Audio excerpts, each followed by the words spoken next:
We are all being told to save water during this drought, and the most convincing case to conserve may come from a woman in the land down under. CBS 13's Nick Janes is live with the final installment of his 5-part series, California, A State of Survival. Nick? Christina and Sam, last night, of course, we were in the Bay Area with a device that made drinking water out of thin air.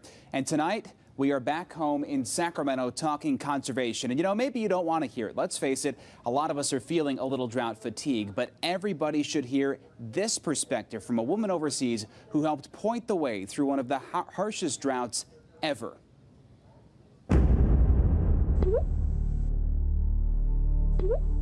They are stark images, depictions of historic drought in California.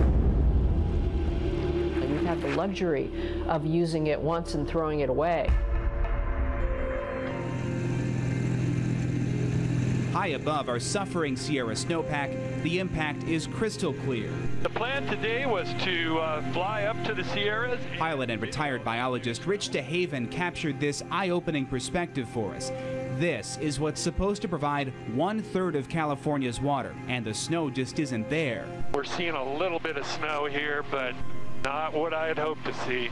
We're all starting to see the days of taking water for granted are over. 1 year ago, this was 1,200 square feet of lawn.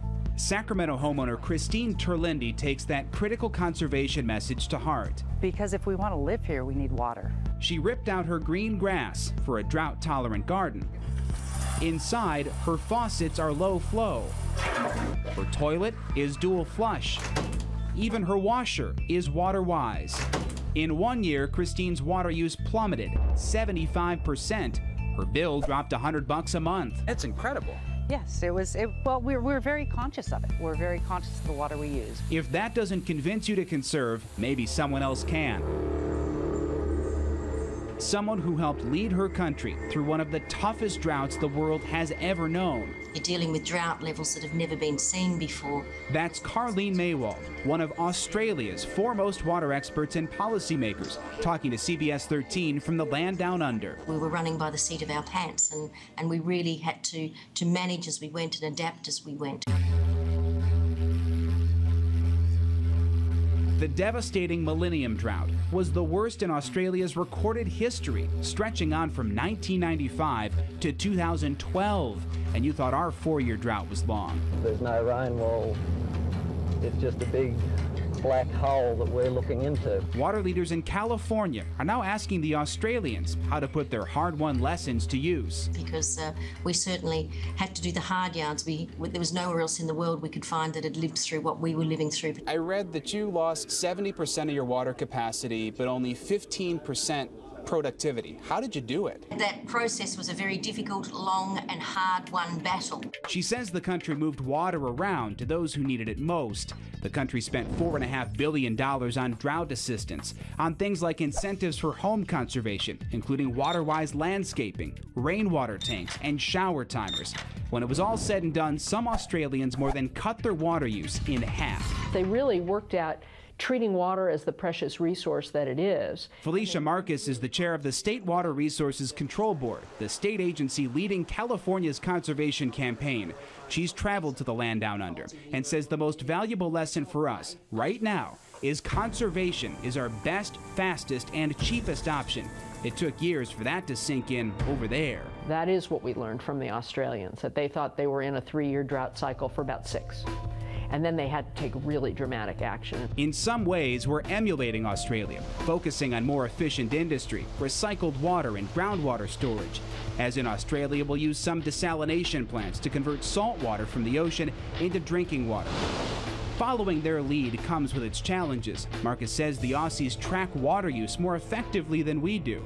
And though the country is about 20 times larger than California, we have nearly twice as many people, and we're more politically divisive. Still, Marcus says, we have to find a way. If we're in a major urban center and we only have 1 year of water left, that is nothing to sleep easy about. If Australia drew up the drought-beating blueprint, then the Brazilian city of Sao Paulo in drought year 2 serves as a cautionary tale.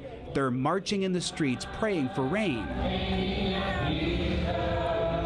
Water is quite simply running out in the booming metropolis of 11 million.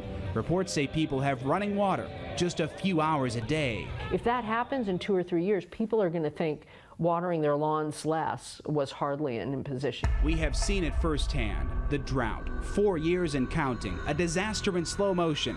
The impact's already widespread and very real.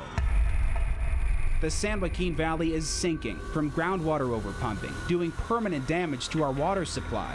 Just like a bank account, you can't do that for too long without paying penalties.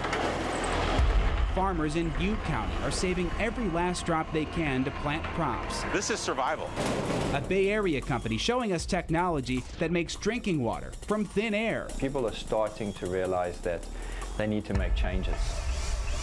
And in Tulare County, we met people struggling in third world conditions, surviving with no water at all. I don't understand that. I just don't understand it. Truth is, there is no one solution, other than rain, of course. So in the meantime, We have to stop wasting water on things that really don't contribute to our lives. it is a message echoing across California, and now from overseas, from someone who knows firsthand what happens when a drought doesn't end. If you don't conserve early on and you use up what's left, the consequences down the track will be quite severe, very severe. Well, an interesting thing happened in Australia after the drought. They still have not seen the water use bounce back, so people there are still conserving. Back home, the message is starting to sink in. American Water, one of the larger providers around, says it has paid rebates to rip out about 100,000 square feet of grass in just the last 2 years. No time like the present to start working. There you go. No question. All right, Nick, thank you very much.